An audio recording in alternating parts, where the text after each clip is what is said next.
Bismillahirrahmanirrahim. Assalamualaikum warahmatullahi wabarakatuh.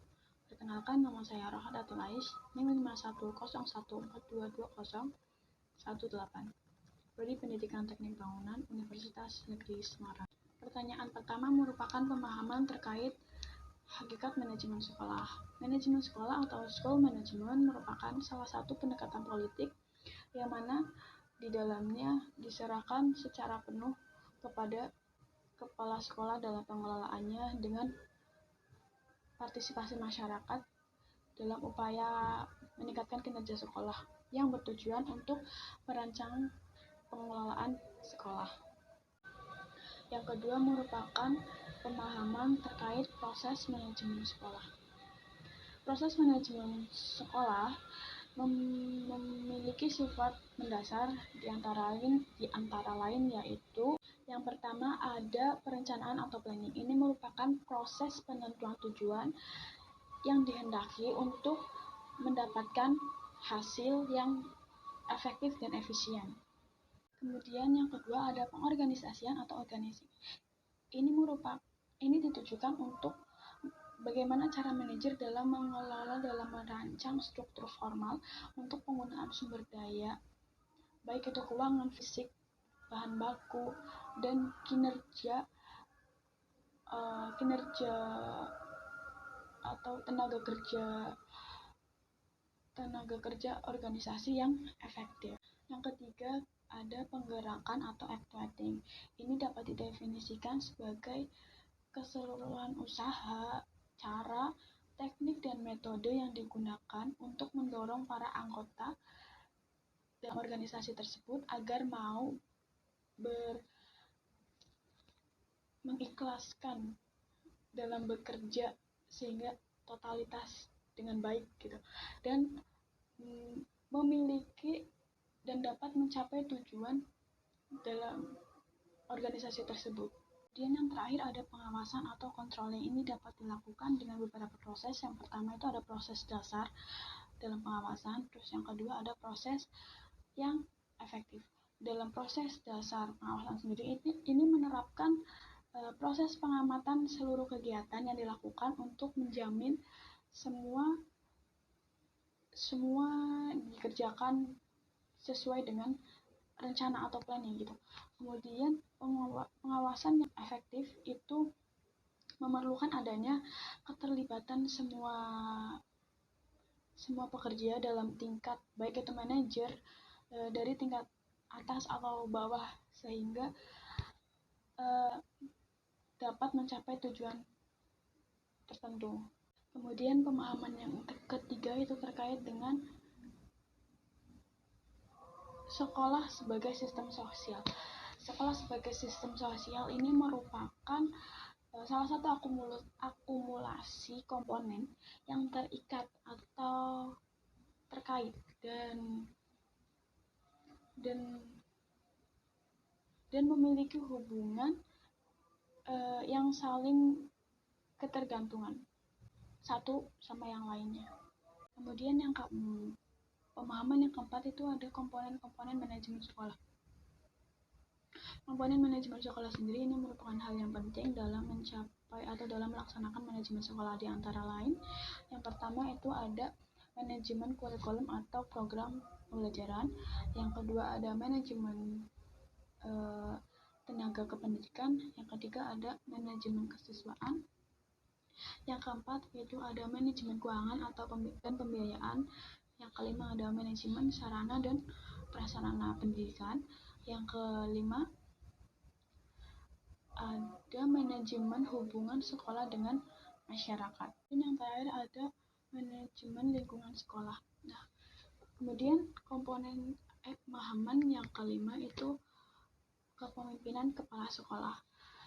Kepemimpinan kepala sekolah atau kepemimpinan pendidikan sendiri itu merupakan kemampuan seseorang bagaimana dia bisa atau dapat menggerakkan pelaksanaan pendidikan yang ada di sekolah sehingga dapat mencapai tujuan yang telah ditentukan atau dapat mencapai tujuan pendidikan yang ditetapkan di sekolah tersebut secara efektif, dan efisien.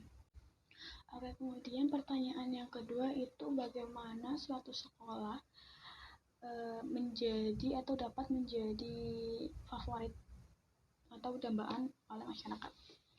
Ini merupakan pemahaman saya sendiri. Kalau menurut saya yang pertama itu karena sekolah tersebut sudah memiliki nama di kalangan masyarakat, dan sehingga ini dapat menjadi sisi positif dari sekolah tersebut ketika penerimaan peserta didik baru. Kemudian yang kedua, karena sekolah tersebut memiliki berbagai banyak prestasi, mendapatkan banyak prestasi di bidang itu akademik atau non-akademik, dan banyak masyarakat yang tahu akan prestasi-prestasi yang telah diraih oleh sekolah tersebut. Kemudian yang ketiga itu bagaimana sekolah tersebut memiliki atau sekolah tersebut itu memiliki proses pembelajaran yang baik, yang efisien, yang dapat diterima secara baik oleh masyarakat ataupun siswa-siswa yang ada di sekolah tersebut, sehingga ini juga merupakan nilai plus bagi sekolah tersebut dalam untuk dapat memiliki nama yang baik atau dapat dikenal oleh masyarakat, sehingga masyarakat tersebut kayak mengidamkan atau menjadikan sekolah tersebut itu menjadi sekolah yang favorit. Kemudian yang terakhir itu bagaimana atau banyaknya atau di dalam sekolah tersebut itu memiliki guru-guru atau pengajar yang memiliki prestasi-prestasi yang baik, memiliki prestasi-prestasi yang dapat diandalkan, atau sehingga mereka memiliki dapat dikatakan bahwa guru-guru tersebut itu bermutu gitu, sehingga dapat mengajarkan kepada para siswanya itu pembelajaran yang baik, yang efisien, efektif gitu, sehingga dapat mencetak generasi-generasi yang dapat membangun bangsa, dan para orang tua itu merasa bangga akan anak-anak mereka yang dapat mendapatkan ilmu yang berguna gitu nantinya untuk masa depan.